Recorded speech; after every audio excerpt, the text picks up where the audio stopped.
Welcome back to the Marvel Movie Minute, a daily podcast which explores the films of the Marvel Cinematic Universe 1 minute at a time. In this, our fourth season, we're looking at Kenneth Branagh's 2011 film, Thor. I'm Matthew Fox from the Ethical Panda family of podcasts.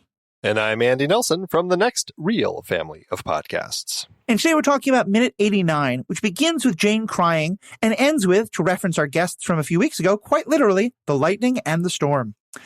Joining us on the show today, we have Movie by Minute's guest favorite. It's Father David Mowry, chaplain of the Movie by Minute's community. Father David, happy Thursday. Happy Thursday. It's Thursday. So I have to ask, we ask all our guests, what is your favorite Thor moment? Could be from the comics, could be from the movies, could be from the Lego special, like whatever it is. What's your favorite Thor moment?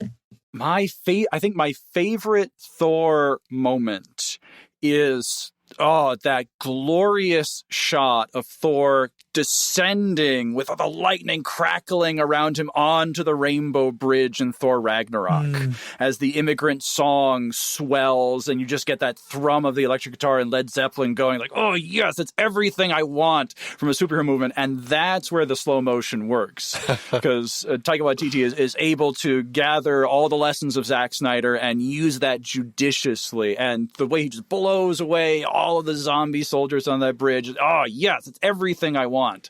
Yeah, it is a great, great moment. So then we start with this wonderful, beautiful moment of Jane is crying, but we get to hear in the background the sort of like the jet engine hum of the hammer coming closer. And we see it rising.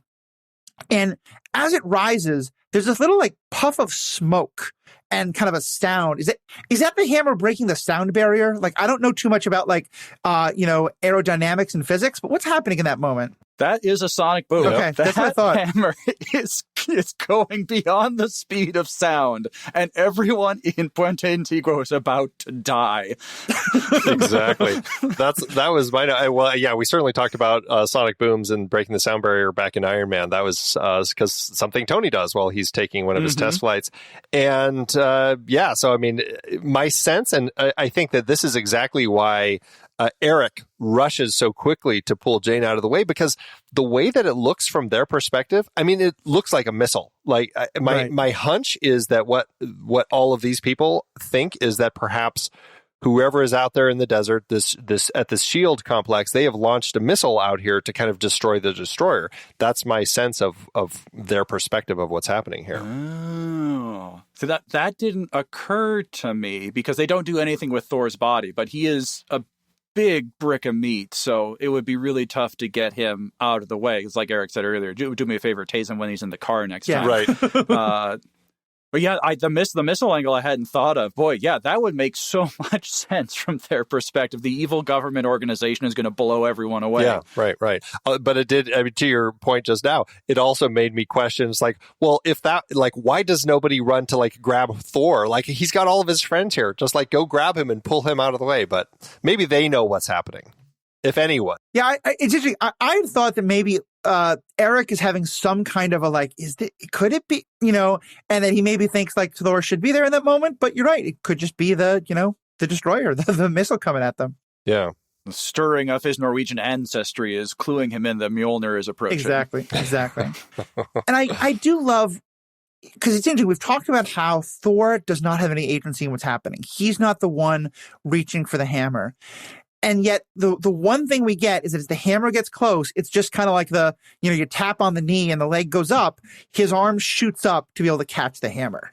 That moment is so good. Oh man, I was saying in the green room beforehand, Andy did me the great privilege of letting me choose what minutes to come on for. And I thought, well, I get to pick which minute to come on for. I get to pick the best minute of the movie. Because, man, this whole sequence where the arm goes up to catch the hammer and it's shrouded immediately in lightning. It is such a big emotional payoff for all the pathos that we've had up to this moment, because I think one of the strong elements of this sequence is you had that long shot of Jane and Thor in the extreme foreground and the destroyer walking away with its back. And we didn't touch on it earlier in the week, but that really establishes the hopelessness of the situation, that we know that Thor's not dead. There's a half hour of the movie left, so we know he's not dead. But in this moment, we start to entertain the idea that, okay, maybe Thor is dead. What's going to happen next? Exactly. And with Patrick Doyle's music here hitting like the peak Thor theme, like just the way that it swells, it's just so big and robust, and just like, I mean, it is one of my favorite themes in the whole Marvel Cinematic Universe, and just like with the way that it kicks in, the lightning crashes, he is standing, just like, I mean, everything is just kind of ablaze in this moment. And yeah, this is 100% why we are here, this moment. And I mean, I get chills even just watching it 1 minute. I mean, I just get chills. It's such an intensely powerful emotional minute. It's just infused with it really is that. Yeah. And I appreciate you used the same words I was going to use as a 90s music fan, that lightning crashes. But we then, what I also love is that we get this shot of his face lit up by the lightning as he's still prone on the ground. His arm is up, but he looks as surprised as anybody. I mean, he looks very passive. He looks like this is a thing happening to him. And to me, it's such a throwaway moment, but it also really emphasizes he wasn't on the ground being like, cool, I'm dead. Don't worry, the hammer's coming. Like, he is as utterly shocked by this, no pun intended, with lightning, as anybody else. Yeah. Yeah, he was not, to your question earlier this week, he wasn't expecting this. He was willing to lay everything down, and the hammer, to use Christian language, the hammer comes in a moment of pure grace. It's an invasion of grace. It's an unexpected event that turns everything to the better. In Tolkien's language, he uses the term eucatastrophe, the happy catastrophe, where everything suddenly works out in the end. It's the appearance of the eagles as Sam and Frodo are on the slopes of Mount Doom, where all of a sudden there's an invasion of grace and everything sad becomes untrue. And it happens here where Thor's own body responds to the hammer before Thor's life breath comes back to him, because there is such a close connection between the symbolism of the hammer and Thor's own worthiness. There's a fittingness. The hammer belongs in Thor's hand, not because Thor has been made for the hammer, but because the hammer's been made for Thor in the heart of the dying star. Right. And that comes up again later in Ragnarok, where Odin will make that clear about the relationship between Thor and Mjølnir. Yeah. Yeah. It's also, just to not to take the steam out of all of the power of the scene, but it's interesting also, just in context of just a purely scientific sort of way, it's interesting that shot of Thor with his face. It really looks like he's, has a defibrillator, like the lightning is the defibrillator. He's just getting that shock to kind of boost his heart again.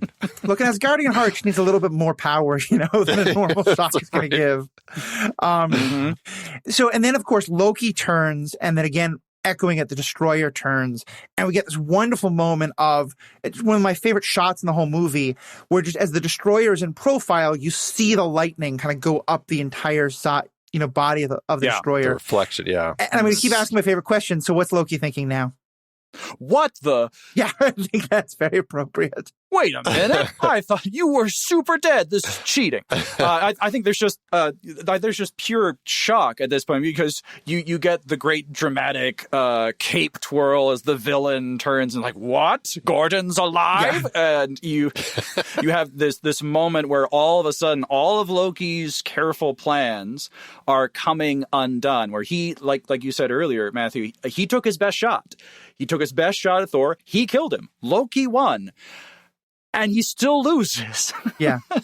And it's funny the way you said that. You kind of went into the kind of like the mocking, like little boy voice of like, he's cheating. Because the next thought would be, Dad, he's cheating, which is quite literally the situation, because it's Dad doing it. So I have a couple moments of sympathy for poor Loki here in some of these moments. And so his power starts to return, and because we understand that fashion choices are very important, his outfit starts to return with him. And there's that great moment of kind of like the bracers reforming on his wrists, and his armor starting to return. does Odin just have a sense of style built into all this? Is this connected to how Odin kind of like had been ripping that off and what we knew was kind of an important Norse ritual? What's going on here about Thor not just holding the hammer, but now everything's coming back? To me, it's a just thinking about it in Catholic terms, there's a sacramentality here where the exterior manifests the interior reality.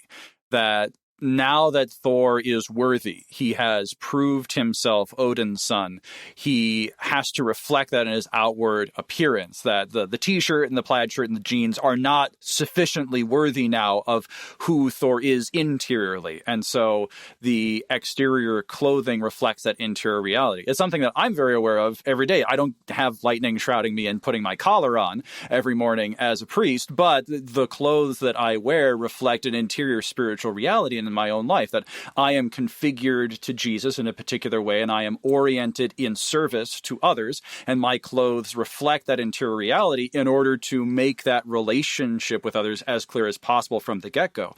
And so it is with Thor. His worthiness as Odin's son is communicated by that garment, and it's not that the clothes make the man, but that the man is now worthy to wear those things again in a way that he never was before. Yeah. Oh, I love what you're saying about kind of just all of that, because I feel like there is this, I mean, yeah, I like to think that, okay, Odin kind of took all the stuff that he ripped off of Thor after he had banished him, and like he put it into some spell. So like when the spell is finally lifted, all of the stuff goes back to Thor.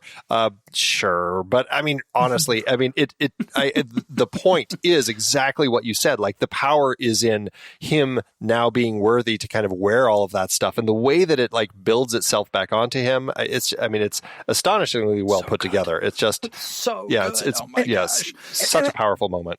I definitely connect with a lot of what you're saying, with both of you saying there.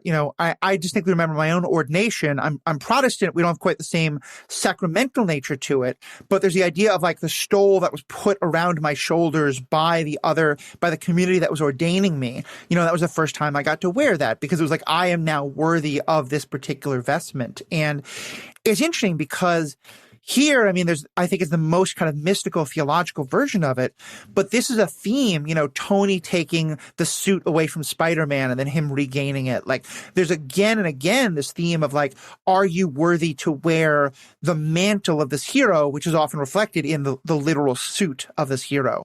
Very, very powerful. Oh, and it just continues with that silhouette of him in the middle of the lightning bolt. Oh, it's so good. It's just so rad. Yeah. Oh my God, it's just so flipping cool. I was saying that my favorite Thor moment is from Ragnarok, but this is the third best Thor entrance in the MCU. This moment where everything is coming together. There's this, the sheer joy on Sif's face as she's watching this, because she knows exactly what's happening. And she's like, yes, this is rad. I am here for this. And it communicates this great moment of a hero's entrance. Yeah. Second best is Infinity War, because man, that scene is so That's good. a great moment. Yeah. And there's two things I would say there. One is it's a small thing, but in that moment where he's lit up by the lightning, his back is to the destroyer. Because it's again that like it's not even about you. But also, I want to comment on what you said about Sif, because we get a great shot of the Warriors 3, and Volstag's in the center, and they're all like, "Guys, it happened! It happened!" With Sif, to me, the difference is they are happily surprised. Sif is not surprised in the slightest. To me, it really shows that she, even more than them, never lost faith, never thought that this wouldn't, it kind of reminds me of the, again, not to get too Christological, but, the women who first encountered Jesus, as opposed to the guys who were doubting Thomas and the like. She just is clear. She never doubted this was coming. Lady Sif as image of the Blessed Mother is not something I have thought about before. But yeah, there's a definite "I knew it" on Sif's face. Yeah. And Jamie Alexander carries it so well. Like that moment might be one of my favorite Sif moments in the film. It's just it's exuberance. Mm-hmm. Right. Very much so. And then we get to, I think it was probably the most commented on reaction. First Erik has this, again, the acting is so good. That for Erik, the pieces are all finally falling into place. He's the one who most understands the myth. He's seeing it come to life. And then we cut to Jane. Oh my God. They had to make that pun at some point in time, and this is the way to do it. But to me, it's also amazing because Jane is the scientist. Jane is the one who wants to study everything. And here, even she's not pulling out her dial. She's not taking it. She's just overcome in the moment. Mm-hmm. She is being present to the moment. Yeah, the oh my God moment that's very cute. What I love about it is how it speaks to the authenticity of the relationship between Jane and Thor up to this moment, where there's been no ulterior motive from Jane. Jane has not been drawn to Thor because he's the big strong god, and look at your hammer, Thor, and oh my gosh, aren't you so big and powerful? But it's been in the growth of them on a personal level, and that now there's this surprising revelation that Thor was telling the truth this whole time. I liked him when he told these crazy stories about Yggdrasil, but I just kind of thought it was kind of nuts. But oh my God, he was actually the god of thunder this entire time. It's a fun mirror of, we were talking about how that, you have to be willing to completely give up the power in order to get the power back. In rom-coms, there's a related trope of you have to be willing to fall in love with the person when he has nothing in order to then say, oh, but by the way, I'm a Hungarian prince, whatever it is. So it's another kind of great take on that. She could love him at his most Donald Blake and then get to see him in the full Thor glory. Mm-hmm. Yeah, it's a great, and speaking to Jane the scientist, it is a great moment of, the world is so much bigger than I have understood. Yeah. And that makes for a very interesting moment. And just, it's kind of that cheeky reaction that she has here, which, it's fun. But I love the sense that it strikes her, especially being the one that, she had just lost this person that she really loved, only to have, wow, what a sudden, shocking twist in the story here, to have he's alive and he's, lightning is resurrecting him and here he is, it's a crazy moment to have. And so I think that it speaks to such a broad opening of her perspective of everything. We've already had a lot of that over the course of the film as she's kind of talked with Thor, trying to get a better sense of what's going on. But this is a moment where there's a lot of that confirmation. Right. Mm-hmm. And so then, of course, we start to see the Thor the warrior come out. Even before we see him entirely, we see the hammer come out. It's this great scene of the destroyer starting to fire, and then just the hammer comes out, knocks it away. It shoots in a wild direction, and then the hammer comes back and knocks it down. We only get the full reveal of Thor until he's holding the hammer. And I just thought that was such a great, just like little filmmaking thing of showing the hammer first, showing it that he knocks down the destroyer, he's clearly winning, and then we see him again. Well, and it's backhand, like the first time it hits him, it essentially is a reverse of the backhanding that it gave to Thor a couple minutes ago, which I think is really amazing. Right. Yeah. That's really funny. Yeah, because he gets clobbered from both sides. Yeah, you get to see the manifestation of Thor's power first before you see Thor in all of his Asgardian glory. And that shows that Thor is now back. We saw all the great ability with Mjølnir on Jotunheim, where he's just doing everything with it, and we haven't had anything like that the whole rest of this movie. I was thinking about that as I was watching this the other day.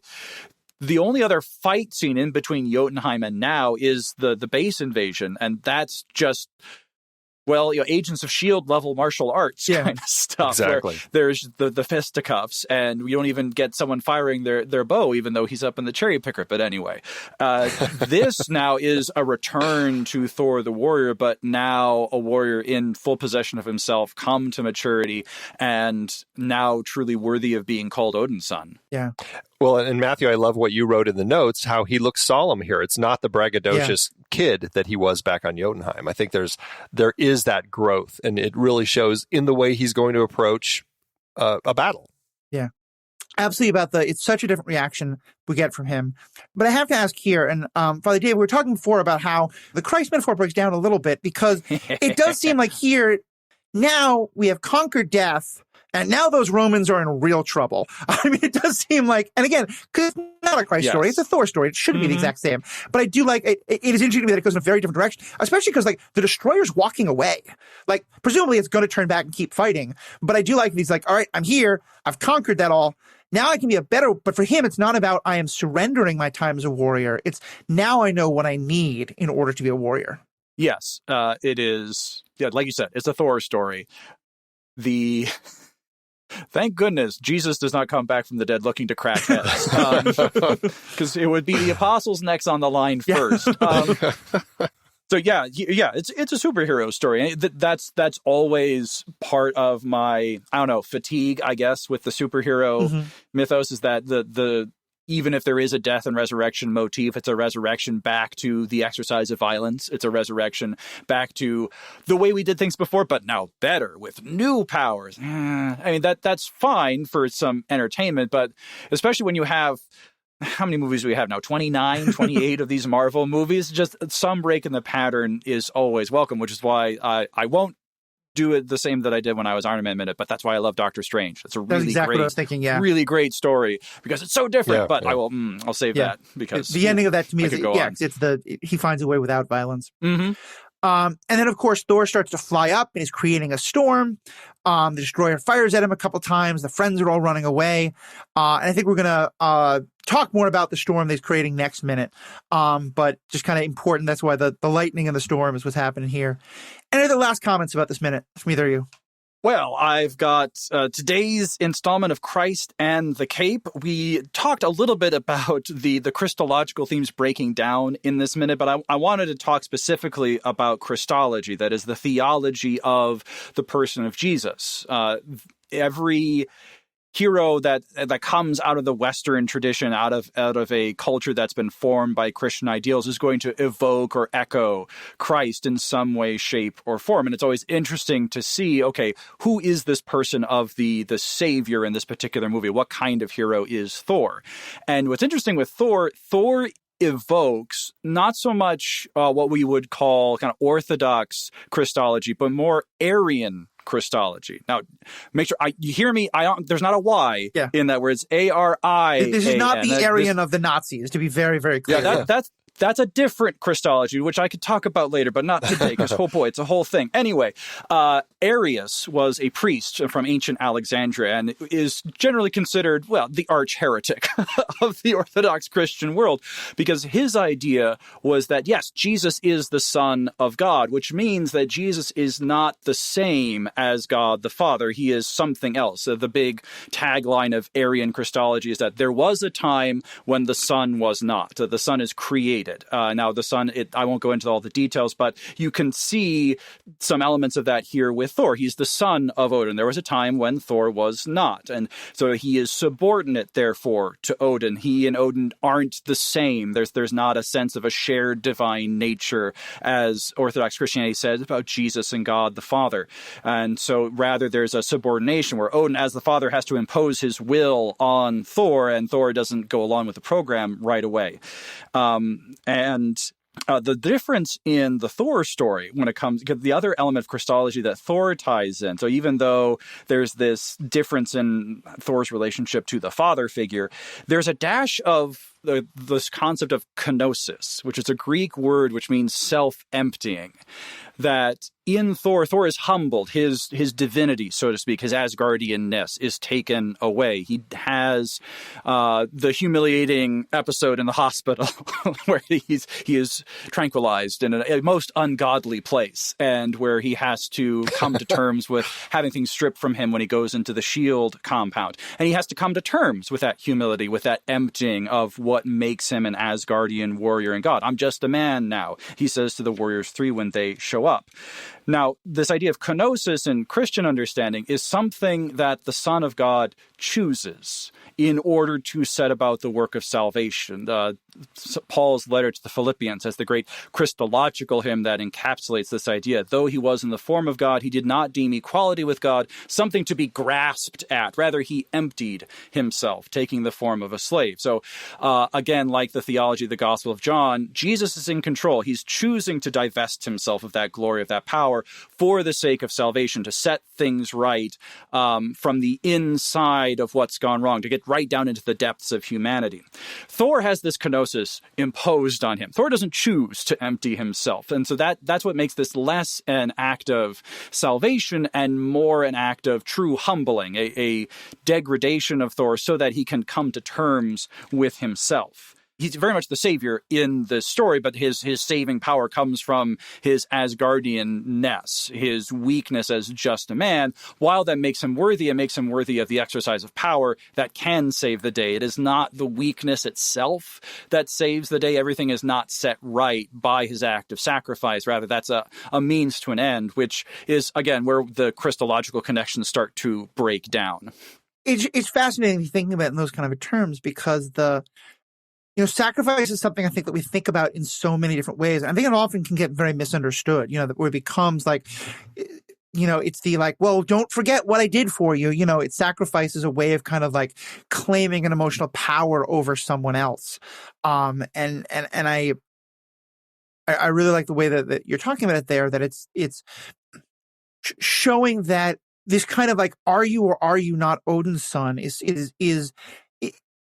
especially because, since for him, unlike the kind of Christ story, he doesn't start out being born on Midgard, and that, he starts out with all of that. And one thing we've talked about before is that in many ways, this is as much Odin's redemption as it is Thor's, in that it is Odin recognizing that the way he has raised his son, like, I think that there's definitely a lot of responsibility that Odin takes on of like, did I not, teach him the right way? Did I spoil him too much? Should I have given him more of the experience of not being Odin's son, but just being the Thor figure? You see that in Anthony Hopkins' acting in the Bifrost chamber, where he realized, yes, you're right, I am a fool. Yeah, I was a fool to think you were ready for this. And there's a moment of self-reckoning, like, I've made a mistake. I've made an error in judgment because I wanted to rush this, and you weren't ready.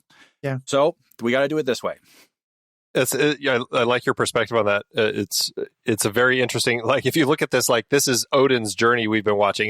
We don't get the full thing until Ragnarok, really, but starting where he did with such, violence and slaughtering the realms to rule everything, only to have that shift that, we have determined, I think rightly, when he's standing over Laufey at the beginning in Laufey's palace, and makes that shift to say, this isn't the way, I'm not going to kill him. But then only to find that he still hadn't fully learned his lesson, because I think he stepped too far back from parenting. And this is finally that moment where he's like, everything is kind of like he's figured it all out. And now Odin has gone through that whole thing. So it's interesting. Definitely.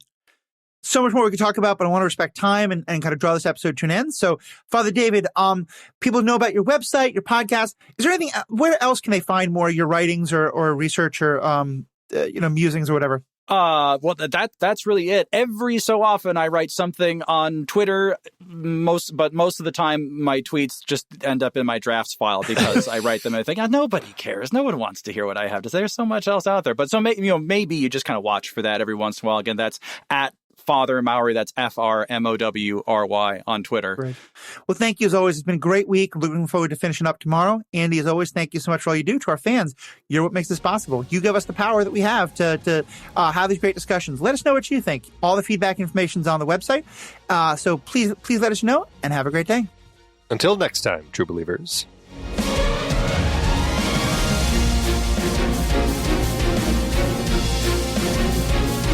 Marvel Movie Minute is a production of True Story FM, engineering by Andy Nelson. This season's music is One Last Ride by Martin Puringer. Find the show at truestory.fm, and if your podcast app allows ratings and reviews, consider doing that for this show.